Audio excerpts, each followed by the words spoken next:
పేదల నుంచి భూములు లాక్కుంటున్నారంటూ ఎమ్మెల్సీ కవిత మండిపడ్డారు. సిండికేట్ కాంట్రాక్టర్లకు మూసీ ప్రాజెక్టు పేరుతో 160 కోట్లు రిలీజ్ చేశారని తెలిపారు. ప్రిలిమినరీ డెవలప్మెంట్ ప్రాజెక్టు పేరుతో డిపిఆర్ ఇచ్చారు. ఇప్పటికే 16,000 ఇళ్లు మార్కింగ్ చేశారని కవిత పేర్కొన్నారు. దీంతో ప్రభుత్వ చర్యలతో ప్రజలు భయాందోళనలకు గురవుతున్నారంటూ ఆమె వ్యాఖ్యానించారు.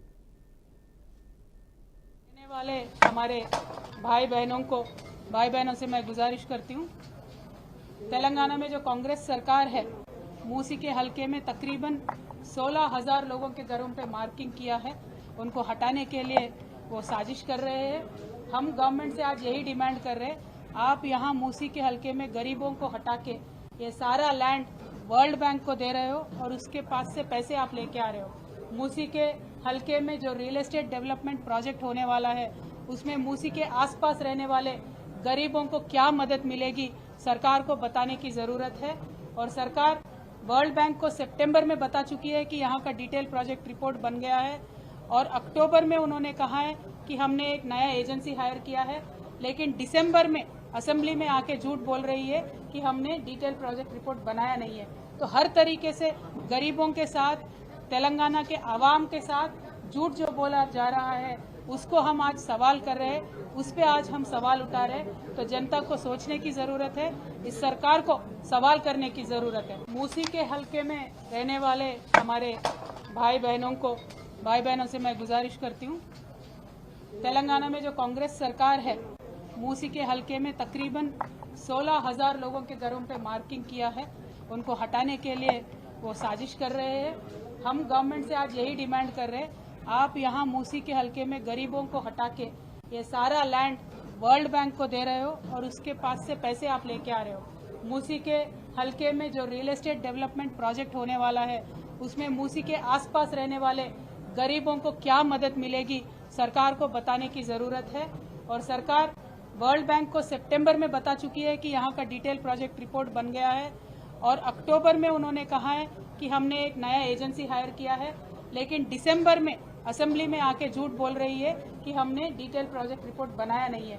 तो हर तरीके से गरीबों के साथ, तेलंगाना के आवाम के साथ झूठ जो बोला जा रहा है उसको हम आज सवाल कर रहे हैं, उस पे आज हम सवाल उठा रहे हैं। तो जनता को सोचने की जरूरत है, इस सरकार को सवाल करने की जरूरत है। मूसी के हलके में నేను ప్రతి సందర్భానికి సంబంధించి ఏ ఆధారం లేకుండా ఎవరిపైన మాట్లాడాలంటే వితౌట్ నోటీస్ ఇచ్చే కార్యక్రమం జరగకూడదు.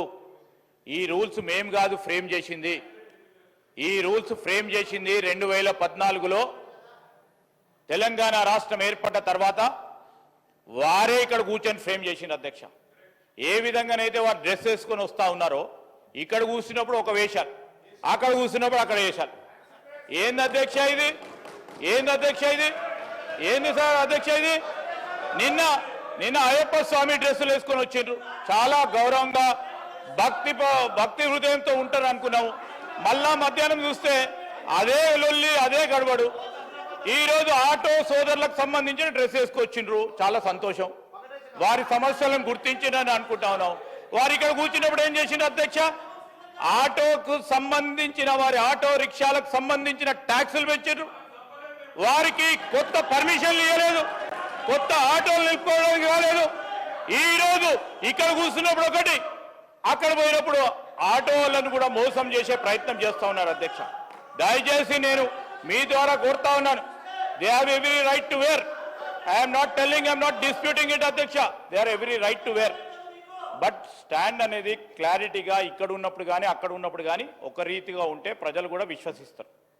ఇక్కడ ఉన్నప్పుడు ఒక రీతిగా ఉన్నారు, అక్కడ ఉన్నప్పుడు ఇంకో రీతిలో పోయే ప్రయత్నం చేయకుండా ఈరోజు మీరు మీకే ఆటోలకు సంబంధించిన అంశం విషయంలో మేము ఆటో డ్రైవర్లకు సంబంధించి కానీ రేపు రాబోయే కాలంలో ఆటోకు సంబంధించి, అరే మీరు 10 సంవత్సరాల్లో చేయలేదు, మిమ్మల్ని అన్ని 10 నెలల్లో చేయమంటే ఎక్కడి నుంచి కుదురుతుంది?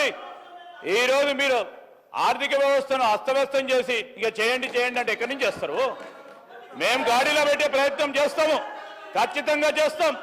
ఖచ్చితంగా ప్రజలకు ఇచ్చిన ప్రతి వాగ్దానం సమయం తీసుకుంటాము. సమయం తీసుకొని అందరికీ కూడా మేము ఇచ్చిన 6 గ్యారంటీలు కానీ మేనిఫెస్టోలో పెట్టిన ప్రతి అంశాన్ని ప్రజలకు అందజేస్తాం, అమలు చేస్తాం. అధ్యక్ష, Sir, before that, he has to withdraw his remarks, Adhyaksha.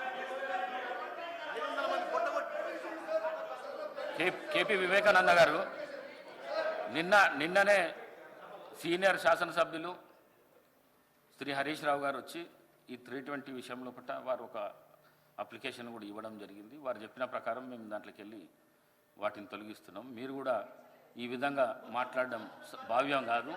ఇది 320కి అగెనెస్ట్గా ఉన్నది. తప్పకుండా వాటిని తొలగించే ఏర్పాటు చేస్తాం. రైట్, చెప్పండి. ఇది పేద విద్యార్థులకు సంబంధించిన అంశం అధ్యక్ష. Yes, I'm my word, I'm alleging, నేను ఆరోపిస్తున్నాను 10% లంచాలు తీసుకునే ప్రభుత్వంలో చక్కెరగా చెప్తాను అధ్యక్ష. ఎస్ ఎస్ బరాబర్ చెప్తాను. హౌస్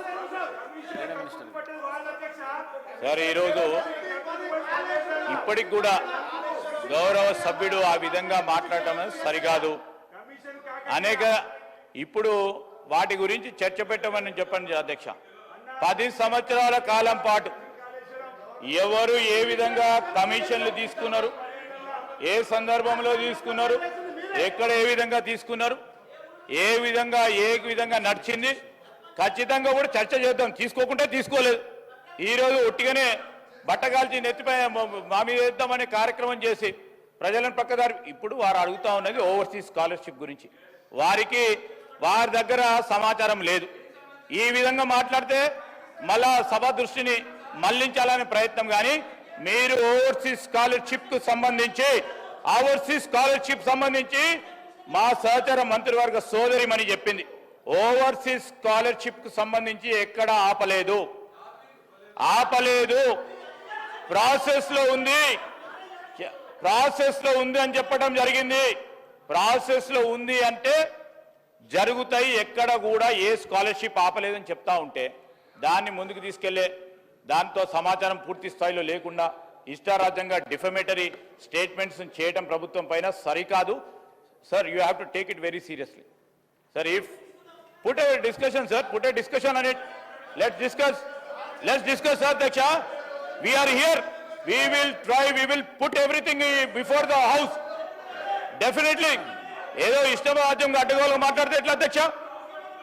ఇదేం సార్ అధ్యక్ష, మీరు చెప్తా ఉన్నారు ఒక పక్షాన. సభాపతి గారి చెప్పే మాటల పైన కూడా గౌరవం లేదు, ఆ చైర్ పైన గౌరవం లేదు. మీరు చెప్పిన అంశాన్ని విషయంలో కూడా దాన్ని తొలగిస్తామని చెప్తే మళ్ళా తొలగియొద్దు, ఉండాలి అని చెప్తే మాకు కూడా అవకాశం ఇవ్వండి. మా సభ్యులు కూడా మాట్లాడతారు, ఏ విధంగా అయిందో మాట్లాడతారు, ఏ విధంగా చేయాలో మాట్లాడతారు. ఏంది అధ్యక్ష, let him restrict that and all those. నేను I request honourable member also to withdraw because we have to stand. వారు కూడా చదువుకునేవారు. ఇష్టరాజ్యంగా అడ్డుకోలేమని మాట్లాడతారు అధ్యక్ష. నేను కౌశిక్ గారిని కూడా కోరుతా ఉన్నా. వారు ఫస్ట్ టైం మెంబర్ కాదు, వివేకానంద్ గారు ఇది సీనియర్ మెంబర్. కౌశిక్ గారు మాట్లాడిందంటే అర్థం చేసుకోవచ్చు. కానీ నేను కోరుతా ఉన్నా వివేకానంద్ గారిని, ప్లీజ్ విత్డ్రా. నేను చెప్తా ఉన్నాను, he has to withdraw his remarks what is been made time and again. If you wants to that, please take an action. Vivekananda గారు మాట్లాడిన అనుచిత వ్యాఖ్యలను రికార్డుల నుంచి తొలగిస్తున్నాను. మర్రి రాజశేఖర రెడ్డి గారు ప్లీజ్. అయిపోయింది.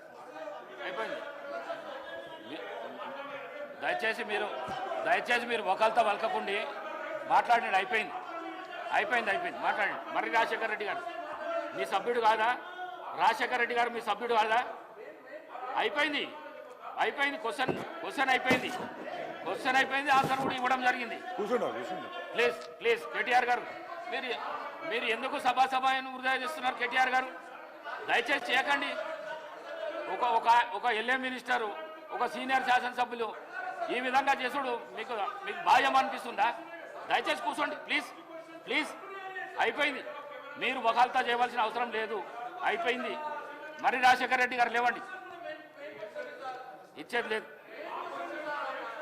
ఇచ్చేది లేదండి. అయిపోయింది. క్వశ్చన్కు ఆన్సర్ అయిపోయింది. లేదండి, ప్లీజ్ కూర్చోండి. లేదండి, ప్లీజ్. లేదు. మీరు ఈ విధంగా అడిగితే ఇచ్చే ప్రసక్తే లేదు. సమయం వృధా చేస్తున్నారు. దయచేసి సభా సమయాన్ని వృధా చేస్తున్నారు. అనుచిత వ్యాఖ్యలు చేసి మీ సభ్యులు చేస్తున్నారు. సీనియర్ శాసనసభ్యులు మీరు కూడా చేస్తున్నారు. కొత్త వాళ్ళకి ఇదే నేర్పిస్తుండ్రా మీరు? కొత్త శాసనసభ్యులకు ఇదే నేర్పిస్తుండ్రా? ప్లీజ్ దయచేసి ప్లీజ్ మరి రాజశేఖర రెడ్డి గారు మాట్లాడండి.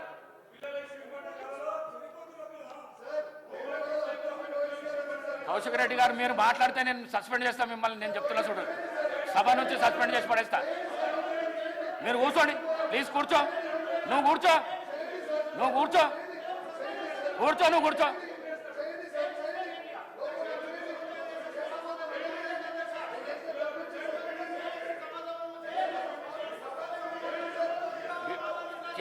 కేపీ వివేకానంద గారు మాట్లాడండి, మాట్లాడండి.